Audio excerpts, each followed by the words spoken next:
folks, Mark with the North Florida Bike Club, and today I talk about in a paceline, how long should I pull?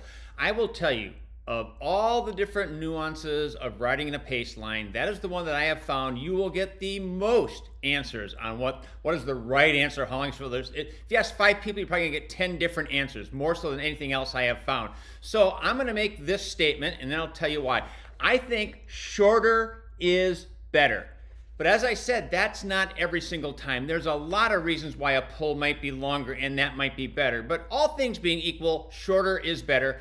But in every case, whether it's a short pull or a long pull, safety should always be first, meaning you should never be dropping to the back of the line unless it is safe for you to do so. So no matter what your distance is, you always check, make sure it's clear of vehicles and bikes, and then you can drop back safely. So why do I say that shorter is better? Well, first, it helps keep you riding in your means.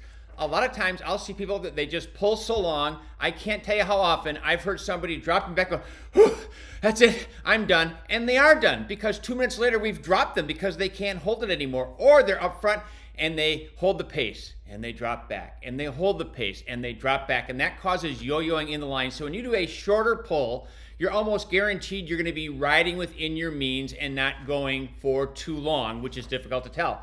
You also don't grind down the next riders behind you. So even though the people behind you have the benefit of the draft from you, in positions 2 and 3, there's a lot less benefit of the draft than there is from 4 and 5. And so by you pulling a long time, sometimes it's fine for you. You rode within your means, they're ground down. In fact, you've probably been in a line before and seen people in the very front cycling to the back because they can't hold the pace even though they're not the one in the front. So by doing a shorter pull, you help keep the 2 people behind you stronger, which allows them to pull more effectively and avoid that yo-yoing in the pace line. Next, we avoid paceline hypnosis. So paceline hypnosis, that's when you're seeing the same butt mile after mile after mile. If somebody gets up front and they're doing a long pull, let's say everybody is pulling for 7 minutes and there's 10 people in the pace line to make it easy, that's 70 minutes before your scenery is going to change. So by having more frequent change in the pace line, you're able to stay a little bit more alert because you're not staring at the same thing all the time. And then finally, we want to help reduce peer pressure.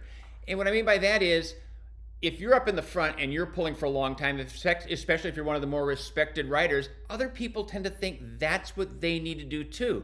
And while you may be able to get up front and pull for 3 miles, 4 miles, whatever, that doesn't mean everybody else can. So by you doing those shorter pulls when possible, you reduce the chance that somebody else gets up there and thinks, well, I've got to keep up with you, that the shorter is okay.